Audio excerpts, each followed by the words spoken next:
السلام علیکم ورحمۃ اللہ وبرکاتہ نحمدہ ونصلی علی رسولہ الکریم اما بعد فاعوذ باللہ من الشیطان الرجیم بسم اللہ الرحمن الرحیم رب اشرح لی صدری ویسر لی امری واحلل عقدۃ من لسانی یفقہوا قولی۔ سورہ البقرہ آیت نمبر 174۔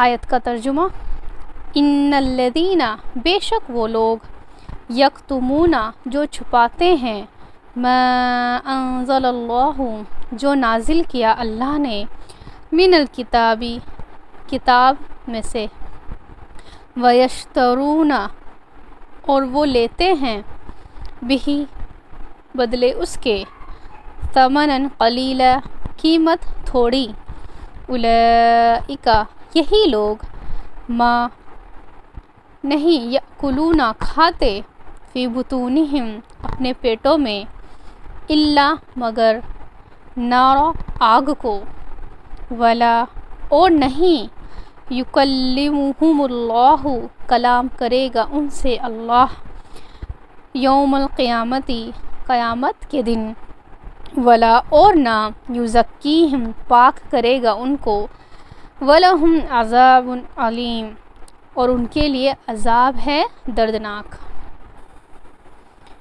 یہاں پھر سے ایک بار اہل کتاب کے بارے میں بات کی جا رہی ہے کہ یہ اہل کتاب تھے، کتاب کو جانتے تھے، سب کچھ جانتے تھے کتاب کے بارے میں، لیکن یہ کیا کرتے تھے، یہ اسے چھپاتے تھے۔ یعنی یہاں اس میں کہا جا رہا ہے حق کو چھپانا، حرام اور حلال کو چھپانا، یعنی کیا جو بھی احکامات تھے کتاب کے اندر، تو اس میں کیا حرام ہے کیا حلال ہے وہ صحیح سے کسی کو بتاتے نہیں تھے، اس کو چھپاتے تھے۔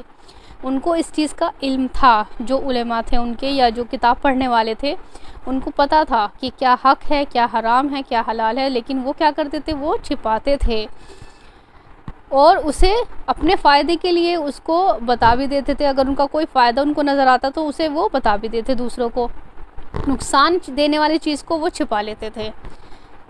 پوری طرح سے کتاب کے علم کو وہ عام نہیں کرتے تھے۔ تو یہاں ان کی کیا سزا اللہ تعالیٰ بتا رہے ہیں کہ قیامت کے دن اللہ تعالیٰ ان سے بات تک نہیں کریں گے، مطلب اللہ تعالیٰ ان کی طرف دیکھیں گے نہیں، ان سے بات تک نہیں کریں گے، ان کو پاک نہیں کریں گے، یعنی ان کی مغفرت نہیں ہوگی۔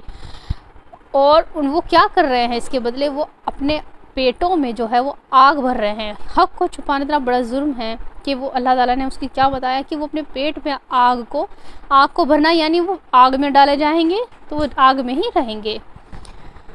تو یہاں پر کیا مطلب مین بات کیا ہمیں پتہ چلتی ہے اس آیت سے؟ جو مین بات ہمیں سمجھ میں آتی ہے وہ یہ ہے کہ اللہ تعالیٰ فرما رہے ہیں کہ حق کو چھپانا کتنا بڑا ظلم ہے، اور علم جو ہے وہ جس کے پاس علم ہے اسے صرف اپنے آپ تک نہیں رکھنا چاہیے، اسے دوسروں تک بھی بتانا چاہیے۔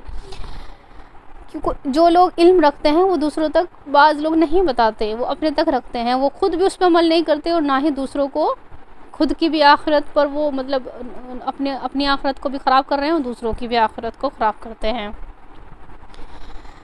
تو یہاں پر بتایا گیا ہے کہ علم پر سب کا حق ہے۔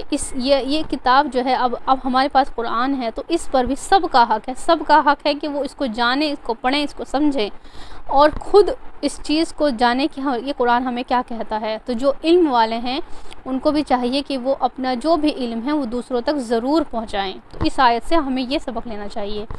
السلام علیکم ورحمۃ اللہ وبرکاتہ۔